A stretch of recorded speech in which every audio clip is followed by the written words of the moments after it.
sobre comunicação, sobre imprensa, liberdade de comunicação, liberdade de imprensa. Vamos falar também sobre as redes sociais, esse fenômeno que está transformando o mundo. Vamos falar sobre política de alguma forma. E eu trouxe para falar sobre tudo isso alguém que conhece isso de perto, porque além de já ter sido secretário de comunicação no Piauí, é um professor da área, profundo conhecedor, professor Fenelon Rocha, professor da Universidade Federal do Piauí. Tudo bom, professor?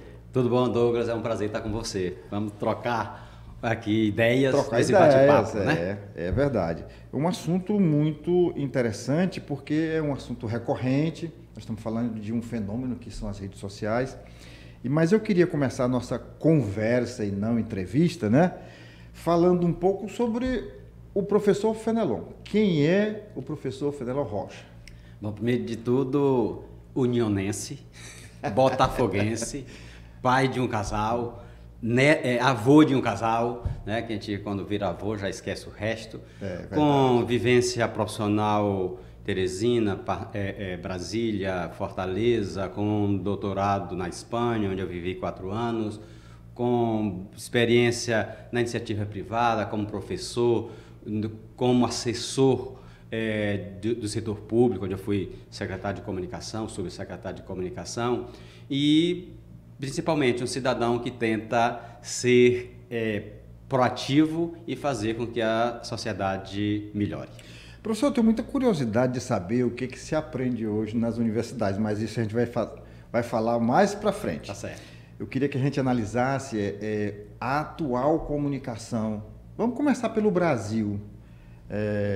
Esse fenômeno das redes sociais e um outro fenômeno que eu nem chamaria de fenômeno porque a notícia falsa sempre existiu, desde sempre, né? Sim. Mas ela ganhou notoriedade com o advento das redes sociais. E eu queria que o senhor falasse um pouco sobre isso, sobre a mídia, sobre a notícia falsa. Quem é que mais fabrica notícia falsa? São as redes sociais ou são os veículos de comunicação? Não, a fake news sempre existiu. Você vai lá na época de Cristo, você tem... Ele foi vítima, né? Vítima de fake news. Se você vai na Revolução Francesa, tem fake news. Se você vai na Revolução Russa, tem fake news. Se você vem para o Brasil, tem fake news e você pode pegar um caso exemplar. O Estado Novo. O golpe do Estado Novo se dá em cima de um documento falso, o Plano COI. Então, é uma fake news que gera uma ditadura de 8 anos. Consequência terrível, né? Terrível, exatamente. Qual é o problema hoje maior? É que a gente tem fake news, como sempre teve, com um dimensionamento absurdo por conta das redes sociais. Se você olha antes a mídia tradicional, você tinha um certo filtro. A rede social não tem filtro. Então todo mundo se sente autorizado a dizer o que bem entende e muitas vezes a dizer o que não tem nada a ver com a verdade. Mas então isso é o maior agravante. Como tudo no mundo, tem dois lados, né? Tem o lado bom, o lado ruim. É como a própria televisão. Se você for analisar, a televisão tem um aspecto excelente da comunicação, de mostrar os fatos, de trazer a imagem, que era uma novidade quando ela surgiu, mas tem o lado ruim também. Tem. Agora, na questão específica aí das redes sociais, que tem esse lado terrível das fake news, também abriu espaço para a verdade, né, professor? Olha, vamos aqui lembrar da frustração de Santos Dumont quando viu o avião sendo utilizado como arma de guerra, né? Como quem diz assim, não inventei para isso. As invenções, elas surgem e tem, como você disse, o lado bom e o lado positivo. O lado bom e o lado ruim, né? Desculpe, o lado bom e o lado negativo, desculpe. Então... Dá para a gente pensar em viver sem o avião? Não dá. Não dá. Tem o lado negativo? Claro que tem, mas a gente não pode desconsiderar. Até cai, né? Até cai, exatamente. Até cai. E a mesma coisa a gente tem com os meios de comunicação. Se a gente olha a internet possibilitou que muita gente tivesse voz, que não tinha. Hoje, você fazer um movimento social expressivo você faz gastando quase nada, sabendo usar as redes sociais. Mobilizando a massa através das redes. Vamos lembrar dos atos de 2013. Isso. Eles surgem sem o amparo da mídia tradicional, até a parte da mídia tradicional. A mídia tradicional vem e dá ressonância a esse fenômeno. Vem a reboque. A reboque. Mas ele surge dentro do movimento da sociedade. Então, isso é muito importante. É algo que a gente tem que festejar muito, porque é um ganho expressivo para a sociedade. Qual é o problema? Aí você vem com a questão da fake news. Fake news que tem nesse espaço de internet sem filtro ou quase nenhum filtro, tem um campo fértil para ser propagada. Então, a gente vê um mundo de narrativas. A história é feita de narrativas, mas agora que você diz, isso é uma narrativa, como se essa história de narrativa fosse algo da agora. Sempre a história é uma construção narrativa sobre o que aconteceu, né? E agora a gente tem essa guerra de narrativas que traduz esse mundo polarizado. Hoje o mundo não tem centro, né? Só tem polos. E esses polos se valem de todas as ferramentas possíveis para construir a sua narrativa. Quem mente mais? Espectro A ou espectro B? Todos. Bom, mas a pergunta que eu fiz, eu vou voltar a ela, porque eu acho interessante a gente falar um pouco sobre essa questão da fake news, que não digamos assim, uma exclusividade das redes sociais. Sim, sim. E o que me preocupa muito, professor, é a gente ver veículos de comunicação sérios até pouco tempo, que tinham uma reputação quase inabalável e que a gente vê hoje produzindo, primeiro omitindo em alguns momentos. O que é uma forma de dizer que mentir. É uma forma de mentir, é omitir. E hoje mentindo descaradamente em relação a alguns fatos. Eu não vou nem pegar um exemplo aqui do Brasil, porque são tantos, mas agora mesmo nessa guerra da Ucrânia, com a invasão da Ucrânia pela Rússia que gerou essa guerra, a gente viu nos primeiros momentos a própria Rede Globo de televisão exibindo imagens de um outro país, de um outro momento, de uma outra guerra, como se fosse a da Ucrânia. Assim. E a gente não vê sequer pedir desculpas, fazer uma errata, porque errar todo mundo erra, né? A gente aqui, na hora que errar, a gente corrige, faz a errata, reconhece o erro. E hoje parece que isso não tem nenhuma importância. A gente tem uma situação muito delicada que a mídia vive hoje, né? Que é deixar de lado, por exemplo, um lugar de sobriedade e de crítica distanciada. Não, a gente viu nesse cenário polarizado a grande maioria dos veículos, né, tomando posições que não eram mais posições críticas, não eram mais posições de reflexão sobre uma determinada realidade. Era de tomar partido, mas um tomar partido de forma escancarada, inclusive com adjetivações, né? Termos que, quando eu entrei no jornalismo, a gente diz, jornalista não vai para adjetivação, não vai festejar, analisa um cenário que até diz, esse aqui está certo, esse está errado, mas não partindo para adjetivação. E a gente viu isso no mundo nos últimos anos, no Brasil em particular, a gente viu isso de forma muito forte. Os veículos, se você vai para os Estados Unidos, você tem já há algum tempo uma rede, por exemplo, como a Fox, que é assumidamente porta-voz de um certo segmento da política. Os outros grandes veículos tentam manter uma determinada sobriedade. No Brasil, a gente viu na eleição passada, por exemplo, uma determinada rede que diz, esse aqui é do lado A, essa outra rede é do lado B. Com um detalhe, o lado A não bota nada do lado B e vice-versa, né? Verdade. E vice-versa. Então você começa a abandonar o lugar que a mídia sempre teve de possibilitar uma reflexão. A gente, quando fala, por exemplo, na academia, na universidade, sobre essa ideia do quarto poder, a mídia como quarto poder, a gente faz uma relação diferenciando, por exemplo, o que sempre se tomou como quarto poder nos Estados Unidos e outros países e no Brasil. Nos Estados Unidos, a mídia é chamada de quarto poder na medida em que ela se posiciona como um poder moderador, ou seja, ela olha para todos os lados e tenta ser mediadora, mídia, portanto, né? Aqui no Brasil sempre foi visto essa ideia do quarto poder como um setor que tem poder suficiente para interferir na vida do país, né? Então são situações diferentes. Um moderador e o outro ativo, interferindo no processo de funcionamento do país, como ator político privilegiado e com forças diferenciadas. Então você vê que há uma distância grande. E o detalhe é que parece que essa ideia de quarto poder foi assumida pelos próprios veículos nessa ideia de interferir, ou pelo menos alguns importantes veículos. Dentro desse contexto, professor, eu lembrei agora de um episódio que aconteceu recentemente no Brasil, que foi agora durante a pandemia. Os grandes veículos de comunicação se juntaram num consórcio, onde eles passaram a transmitir uma única verdade. Naquele momento, não seria mais produtivo, mais salutar para a sociedade como um todo haver um senso crítico em cima do que estava sendo apresentado? Eu acho que aquela iniciativa dos veículos de tentar unificar números, eu acho até que foi uma iniciativa importante. Importante por quê?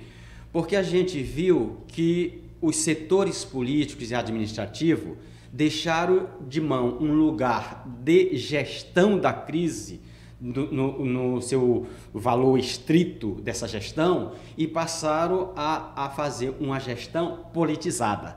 Isso num cenário local, estadual, federal, e havia guerras de números. Então, o que é que fizeram os veículos? Os veículos disseram, vamos contabilizar nós. Então, tinha um veículo que disse, está aqui o Piauí, passo eu.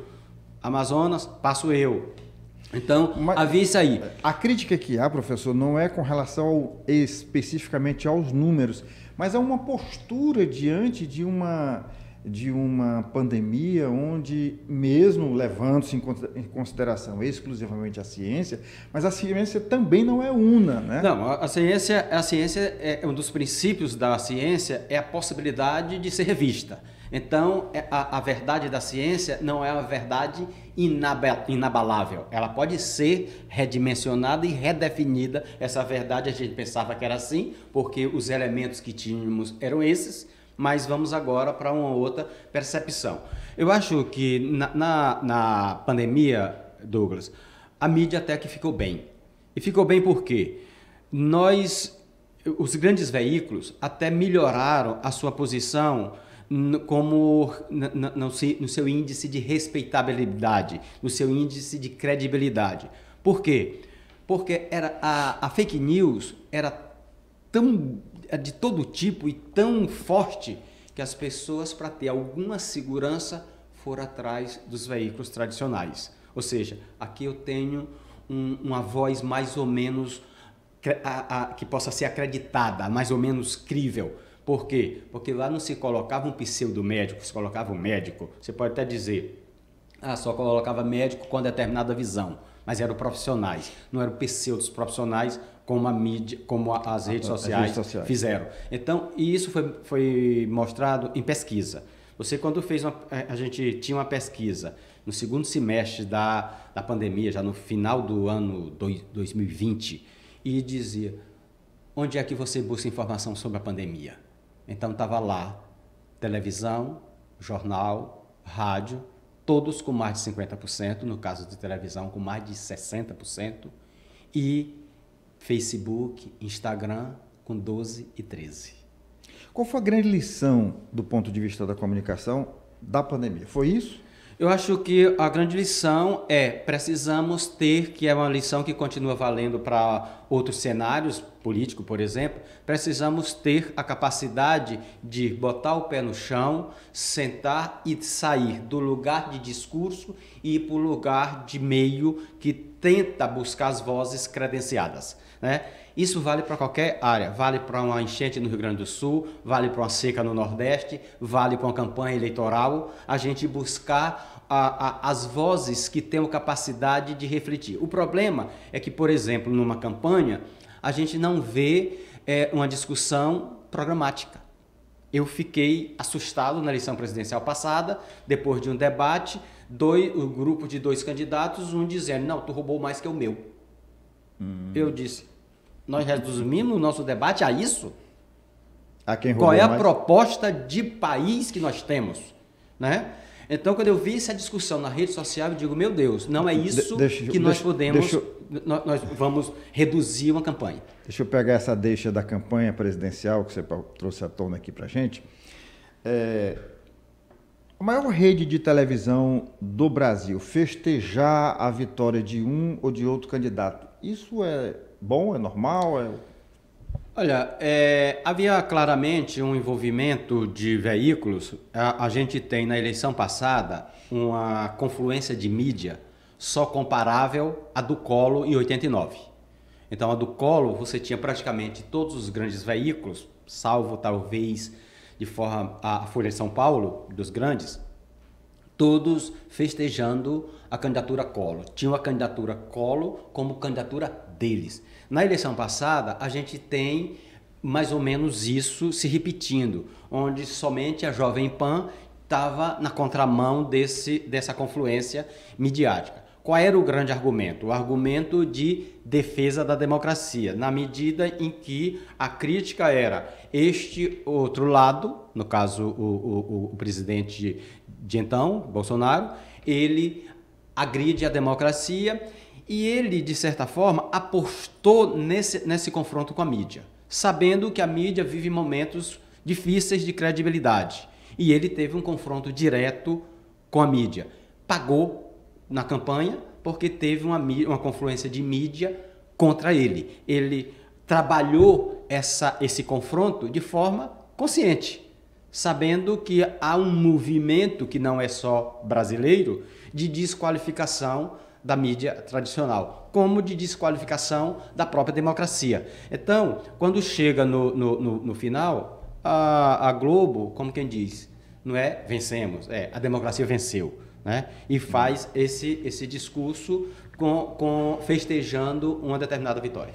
Professor, passadas as eleições, não teria chegado já a hora da mídia tomar uma posição não ideológica, partidária, mas uma posição de mídia? Por exemplo, hoje, ao contrário do que a mídia pregava na época, hoje a mortalidade de Yanomamis aumentou, o desmatamento aumentou, a floresta está em chamas, o Pantanal também, e pouco ou nada se ouve falar sobre isso. Não está na hora da mídia fazer o papel dela, mostrar essa realidade para o mundo, para o Brasil e para o mundo? Eu sempre acho que a mídia tem que ser crítica, né? O Milor Fernandes, um velho jornalista que inovou na imprensa brasileira, já se foi há algum tempo, ele dizia assim, olha, imprensa é crítica, o resto é propaganda. É propaganda.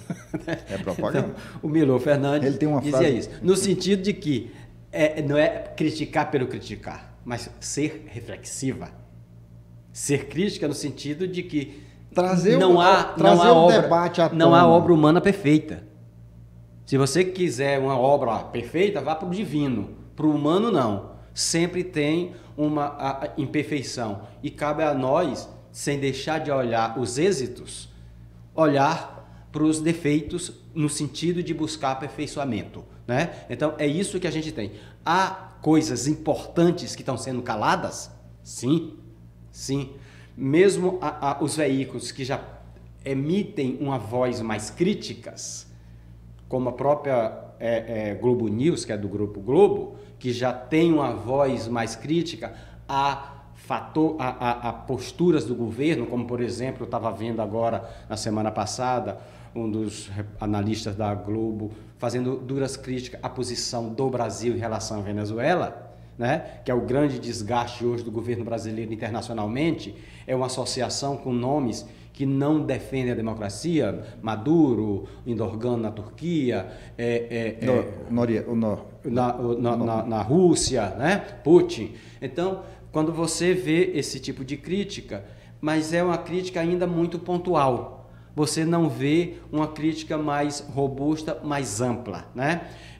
E isso tem, obviamente, sido preocupação do governo, Porque é um governo que sabe que não tem a popularidade que queria ter, certo? Então, a mídia poderia ser mais crítica nesse sentido de reflexiva e de análise de situação? Acho que sim, acho que sim. Não tem sido na medida dos fatos. E aqui eu estou, de novo, me reportando a ideia de não ser do lado A nem do lado B, nem do lado A nem do lado B, mas ser alguém que tem uma postura crítica e reflexiva de dizer, olha, isso aqui precisa ser ajustado, isso aqui precisa ser melhorado. E não tem sido feito na maior parte dos casos. Bom, a Bíblia diz que o salário do pecado é a morte e o salário da omissão, sobretudo no veículo de comunicação, não vou falar nem de fake news nem de mentira, estou falando de omissão mesmo, diante do que eu falei aqui. Vem exatamente na perda da audiência, da credibilidade. Então nós temos aí uma Globo News, como o senhor falou, que é um braço da Globo, que teve traços, nem sequer pontuou, teve traços de audiência numa pesquisa. Você tem agora o Fantástico, que, salvo engano, perdeu mais de 1 milhão de telespectadores em uma semana. Isso é reflexo de tudo que a gente está observando? Seria um momento de se pegar esses fatos, esses números, e os próprios veículos fazerem uma reflexão? Olha, esses veículos fazem esse tipo de reflexão e eles sabem que perdem de um lado e ganham de outro.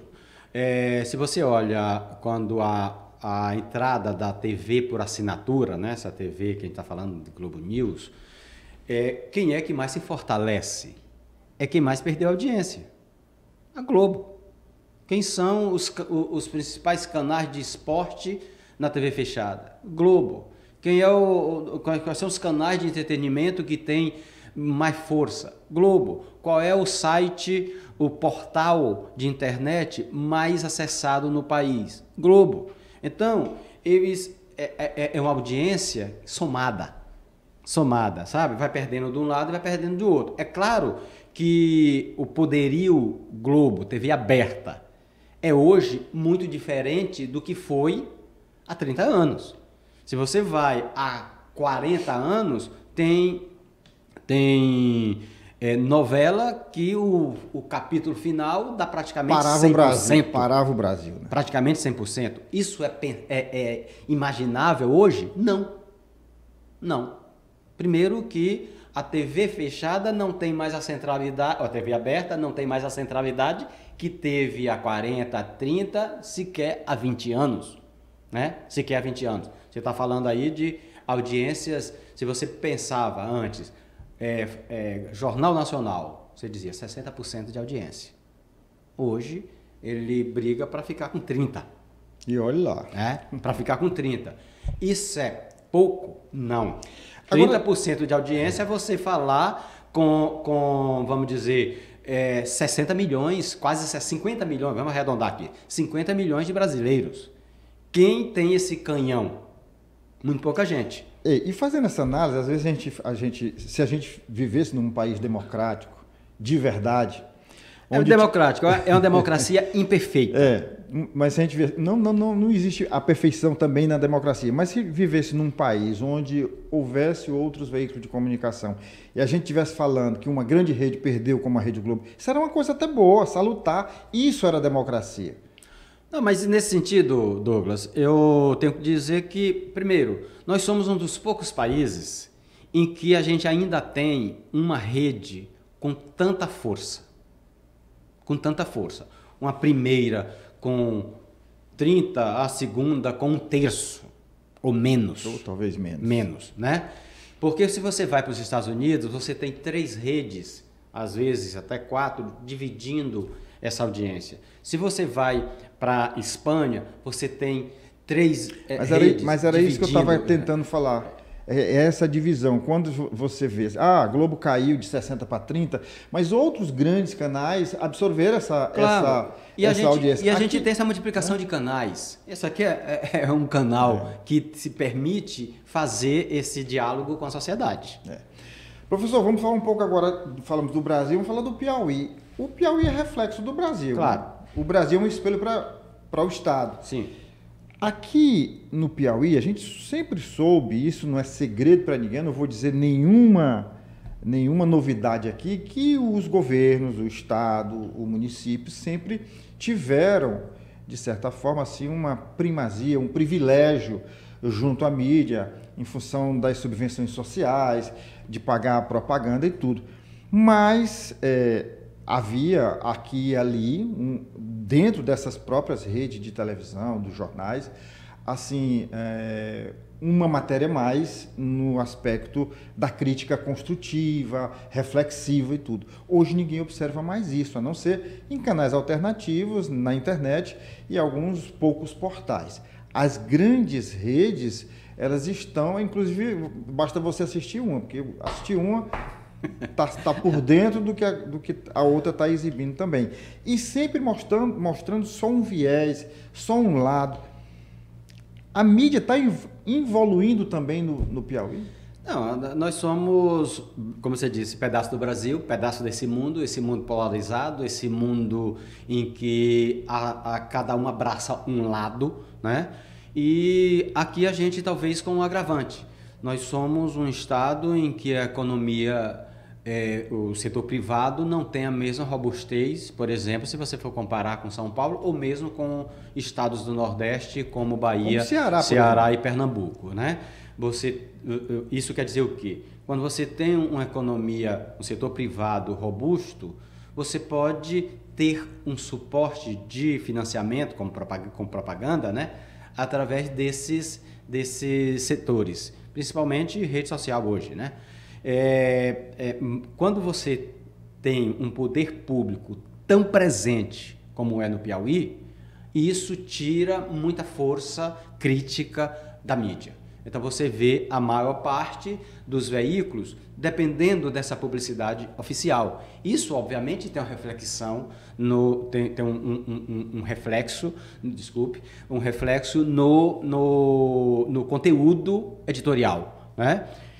Isso é uma realidade que é brasileira, mas que é particularmente nossa no Piauí. A Folha de São Paulo, lá 20 anos atrás, se vangloriava de que ela tinha apenas 5% de propaganda oficial. Óbvio que ela dizia isso em relação ao executivo. Se ela botasse, por exemplo, empresas estatais como Caixa, Petrobras e Banco do Brasil, esse índice cresceria muito, que não deixa de ser oficial. Né? Oficial.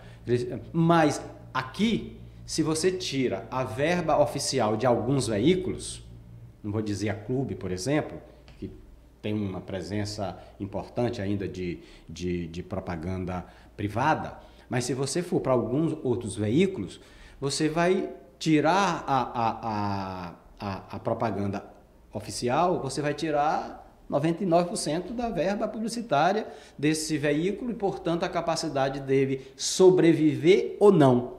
Então, tem veículo, não são os mais importantes, claro, mas tem veículo que surge para ser propagandista do governo, para se valer disso e ter o seu retorno financeiro. Então, isso obviamente começa como princípio equivocado.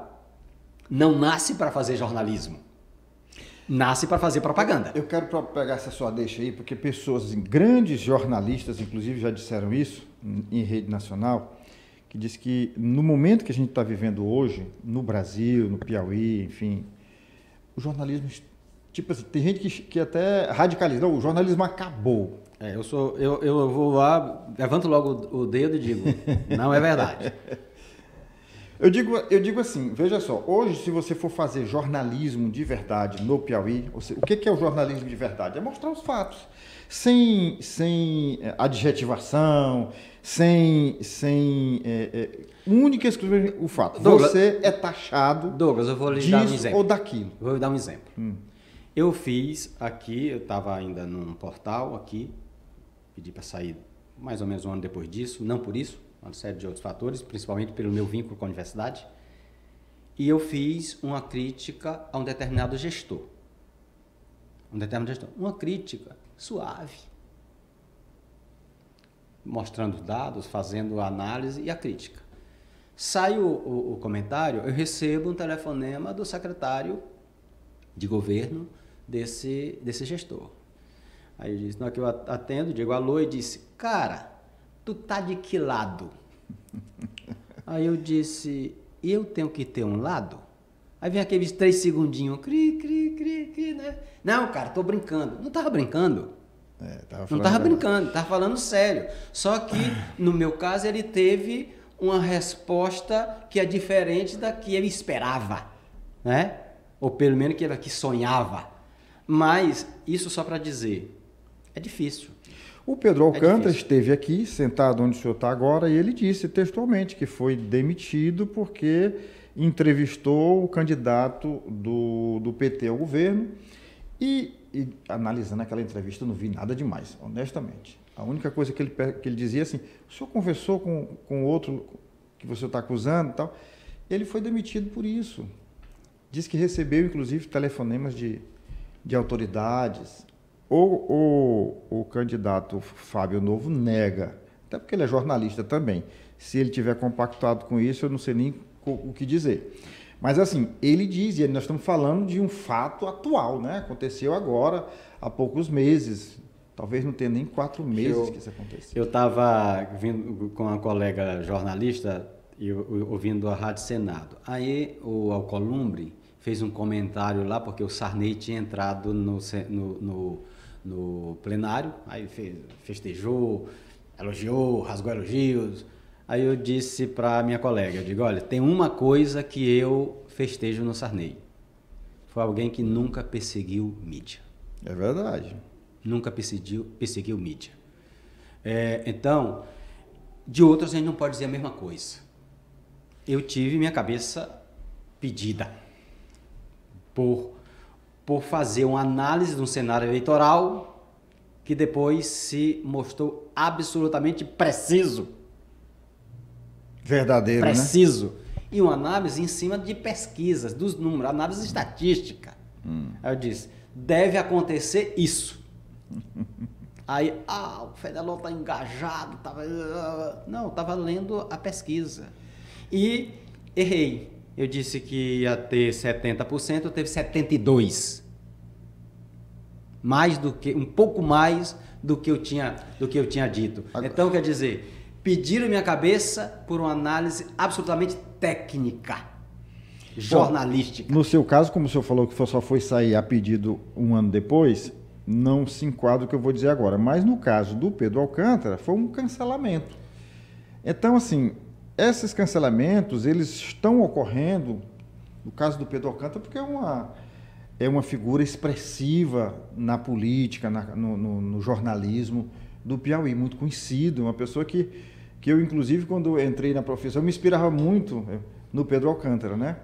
Mas, assim, o Pedro foi literalmente cancelado. Ele foi convidado a sair do ar e, posteriormente, foi demitido. Aliás, tem um imbróglio ainda na justiça, que eu não sei como é que vai terminar, mas ele disse que foi cancelado. Eu não tenho... A única informação que eu tenho é o que saiu na mídia, né? Não vi, inclusive, o desmentido, né, a negativa do candidato do PT, né? Mas não tenho maiores informações. Eu tenho que reconhecer que o Pedro sempre teve uma postura crítica. Essa é a conduta dele enquanto jornalista, né? Se você gosta ou não, se acha que é mais crítico por um lado do que o outro, ele sempre teve uma postura crítica. E, normalmente, o poder não gosta de postura crítica. Não é o poder de hoje, é qualquer poder. Qualquer poder. Qualquer poder. Professor, vamos agora para a academia, né? Vamos para a academia. Como o senhor mesmo disse aí, na minha época de academia, a gente já aprendia, né, que havia... Você já ensinava por lá. A imparcialidade dos fatos, né, que a gente tinha que se portar sem adjetivação das coisas. E o que a gente tem observado, e isso me entristece muito, é que a juventude que está saindo das academias, elas já entram no mercado de trabalho, digamos assim, com um viés, com um lado dessas narrativas, né? E eles não conseguem esconder isso. Por outro lado, diante do que se apresenta aí, fica até difícil para o professor explicar o que é certo, o que é errado, não é nem certo e errado, que ninguém tem essa capacidade, mas de mostrar os caminhos, né? Eu digo o seguinte, Douglas, que eu já fui um professor popular. Hoje não sou tanto. E por que eu não sou tanto? Porque ninguém quer mais quem tenha um olhar crítico para todos os lados. Se eu critico A, quem torce para o A fica com raiva de mim. Mas como eu critico A, B, C e D, todos ficam furiosos comigo. Né? Todos ficam furiosos comprar comigo. Briga com todos. Com todos. Né? Então, nesse sentido. E quando esses alunos têm, vamos dizer assim, uma predileção explícita, eles traduzem esse tempo que a gente vive e que não se busca o equilíbrio, se busca explicitamente o engajamento. O que é que a gente tem que ter claro? É que o engajamento para A fica explícito. E por isso o que é que vem acontecendo? Do jeito que a gente tem hoje uma sociedade que vive de bolhas, a mídia também vive de bolhas. Você tem um jornalista que fala para a bolha A e tem o outro que fala para bolha B e não está preocupado com o que fala para a bolha B, não está preocupado com o que a A quer saber, porque não está falando para ela. Então a gente tem esse reflexo na conduta de todos os profissionais, inclusive do jornalista. O jornalista é parte desse mundo. Qual é o grande desafio que a gente tem hoje na academia? É mostrar isso. Mostrar, olha, o mundo está feito de bolha. Quem quer ficar dentro da bolha é confortável.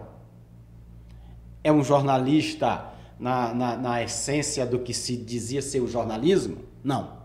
Mas também tem gente que diz, não, o jornalista não é só o jornalismo do distanciamento, não vou dizer o imparcial, que não existe imparcialidade na medida que você tem visões do mundo, claro, e sua própria visão de mundo interfere na sua análise de cenário, né, dos fatos.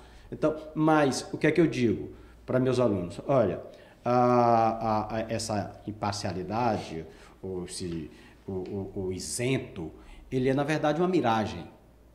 Você sabe que quando chegar perto, na verdade, era só um reflexo do sol, né? Quando a gente vai, por exemplo, na estrada.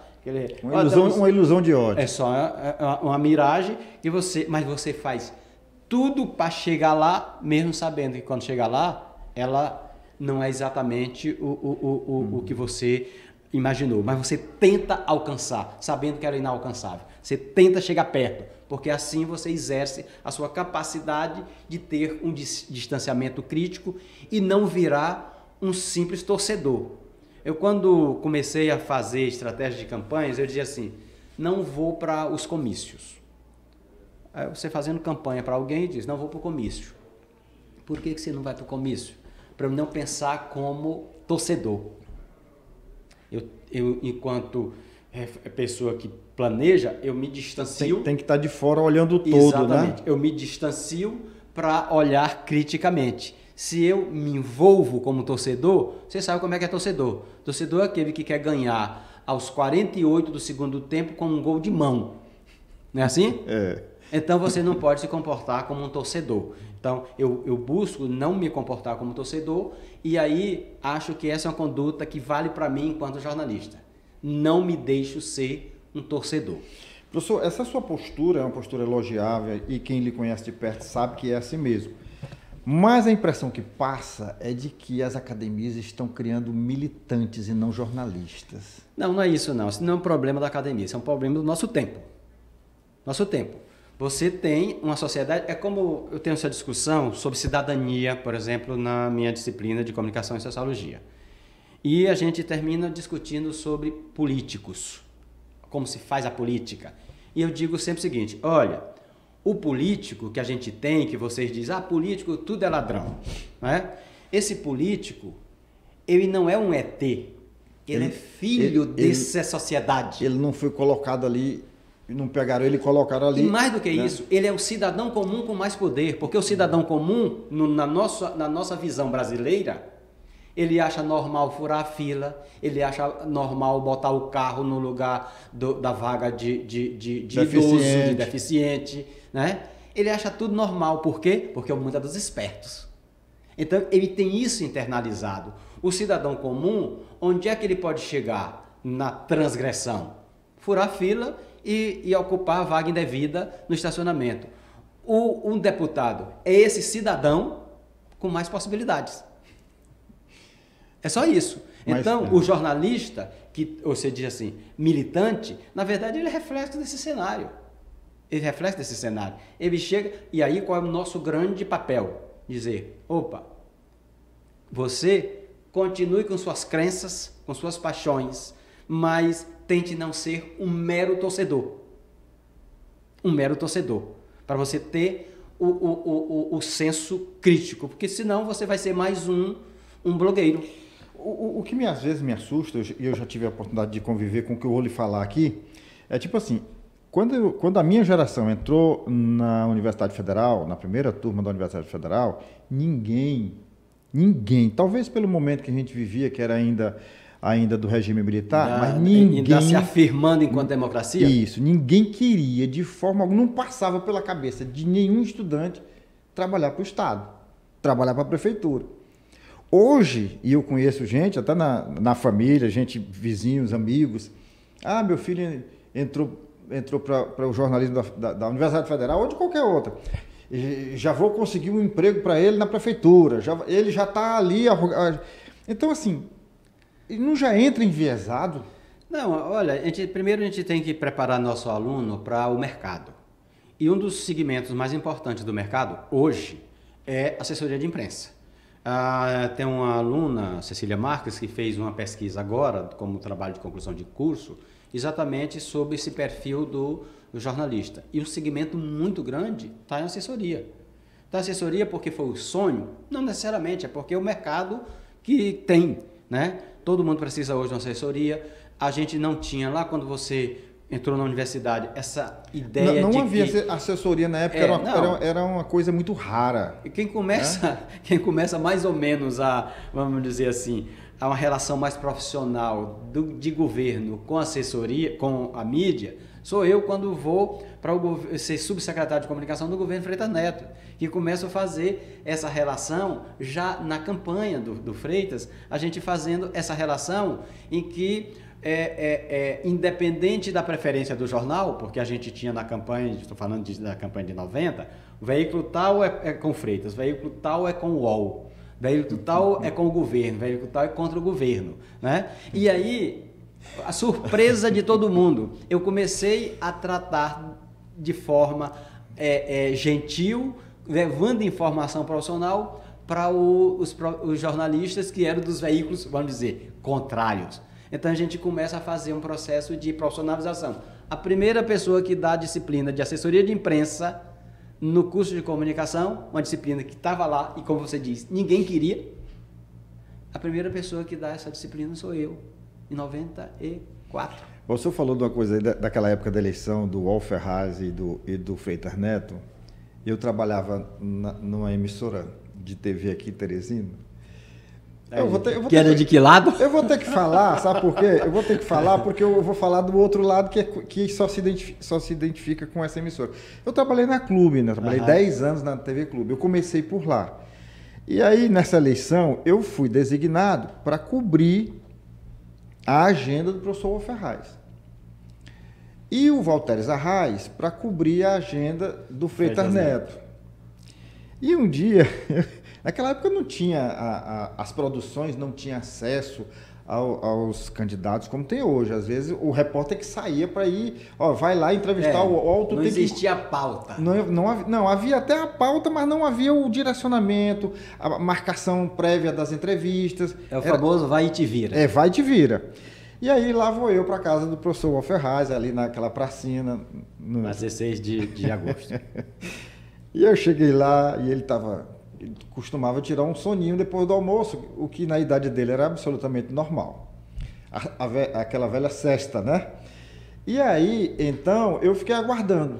Aguardei ali uns 40 minutos, aí ele sai com aquela cara de sono e disse assim, e você, de que emissora você é? Ele disse, professor, eu sou da TV Clube.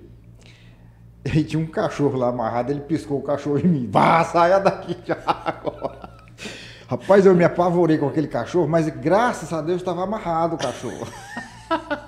Pisca, pisca! Porque o professor era isso, né? Ele não escondia, assim, ele não fantasiava as coisas. Naquela campanha, eu vim para o segundo turno, na campanha do Freitas. Aí me aparece... Só um detalhe, e o povo gostava, era desse lado do professor Ferraz, de autenticidade, né? Ele não escondia o que ele pensava, o que ele estava... Aí ele estava no jornal, o Efrem foi chegou lá na agência que cuidava da campanha do Freitas.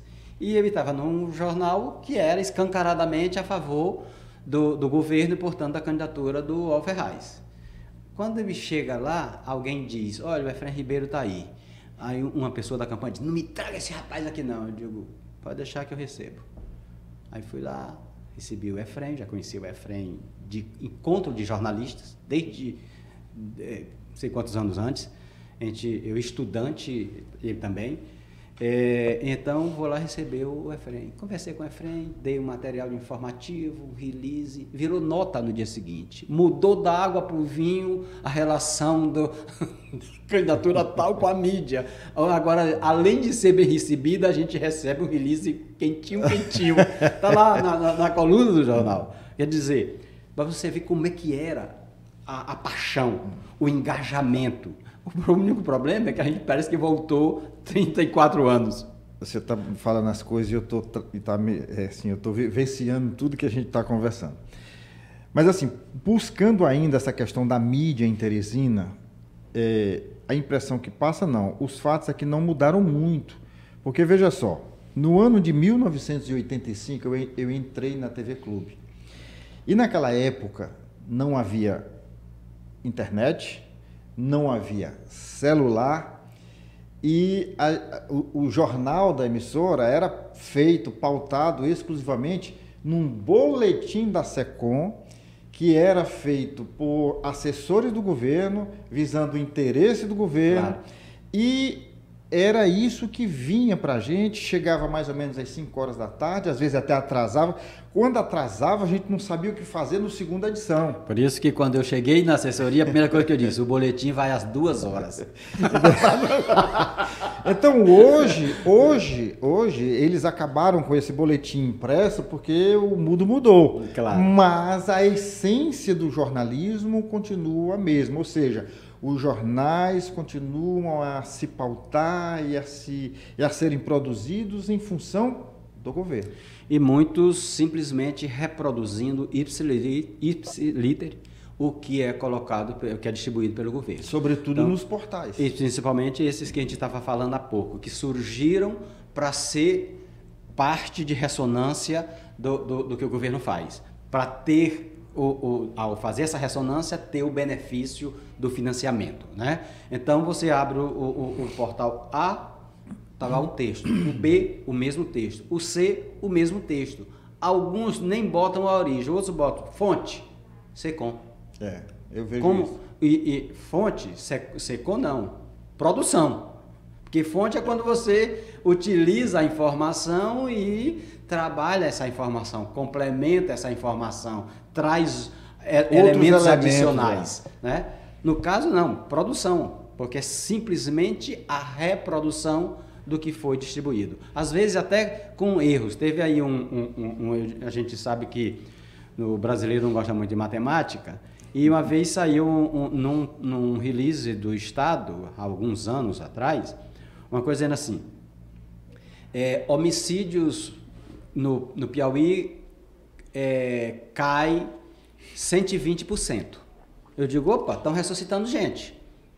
Porque matematicamente só pode zerar. É impossível. Zerar. Para ser mais do que 100, não só zeraram, como estão indo buscar. Foi bem o que aconteceu agora na apuração dos votos do Maduro, né? Exatamente. 130% exatamente. a mais. Então, quando você vê uma situação como essa, é tão acrítico que até o erro grosseiro passa. Até o erro grosseiro. Mas é que nem a a contagem do Maduro, essa daí. Professor, nós estamos chegando ao final e eu não queria encerrar a nossa entrevista com esse clima negativo em relação à mídia, em relação à academia, não. Eu queria que o senhor fechasse essa nossa conversa, né? Fazendo assim uma análise crítica, porém, o aspecto positivo de tudo que a gente vive, né? Dessa nossa luta diária, dessa luta, inclusive, dos professores nas faculdades, na academia, tentando de todas as formas formar um profissional que tenha esse senso crítico também. Você vai dizer assim, a internet é ruim. Não, a internet é maravilhosa. A rede social é um fenômeno fabuloso. O que a gente tem que ter é a capacidade de ser cidadão. Eu acho que esse é o grande desafio, principalmente na universidade, não só no curso de comunicação. É formar pessoas que tenham a capacidade de ser cidadãos ativos, cidadãos proativos, pessoas que veem o mundo e tentam melhorar esse mundo. Ah, isso é fantasia, é ilusão? Não. Aquela história do beija-flor, beija-flor que estava indo pegar água no lago e jogava para apagar o incêndio. Até que o jacaré disse, ô beija-flor, tu acha que vai apagar o incêndio com essa aguinha aí no teu bico? Eu disse, acho que não, mas eu estou fazendo a minha parte. Né? Então, eu digo isso muito. A gente tem que ter a preocupação de fazer a parte da gente e deixar de entender que o mundo é do esperto, no sentido do sabido, do sabichão, do enrolão, né? Isso é um dos grandes problemas desse país. Nós temos que dar um basta na esperteza nociva, essa esperteza malandra, até, vamos dizer, criminosa. Isso é o que atrapalha. A gente tem que ter a capacidade de formar a nossa geração, as nossas próximas gerações, os nossos filhos, os nossos netos, deixando uma lição. Se a gente for crítico, se a gente for proativo, a gente consegue fazer sempre melhor. E no caso especificamente da mídia, eu acho que é isso que a gente tem procurado fazer dentro da academia, tentado mostrar, vocês podem ser mais do que um simples animador de bolha, né? Um simples animador do seu ciclo imediato, né? Micro-universo. Exatamente. Então a gente pode sim fazer algo muito bom e é bom para a nossa própria satisfação e para a realização de um país que pode ser tão grande e tão bom que às vezes esquece disso. Perfeito, professor. Muito obrigado pela contribuição que o senhor trouxe aqui para o nosso Business Cast. Eu acho que quem está em casa, quem está no trabalho, porque a gente não fala mais em casa, né? Tem gente que está no mercado, tem gente que está dentro do ônibus, dentro do Uber, do táxi lá, com o seu smartphone na mão, assistindo, ouvindo e vendo a nossa conversa aqui. Eu que agradeço. É sempre um prazer conversar com a sociedade e particularmente conversar com você, Douglas. Obrigado. E você aí do outro lado, você aproveita para, se não é inscrito ainda no nosso canal, fazer a sua inscrição, acionar o sininho para receber as nossas notificações e, lógico, fazer aquele movimento dos 3 Cs, né? Curtir, comentar e compartilhar. Manda essa entrevista para o mundo. Muito obrigado e até o nosso próximo Business Cast. Valeu, professor. Obrigado.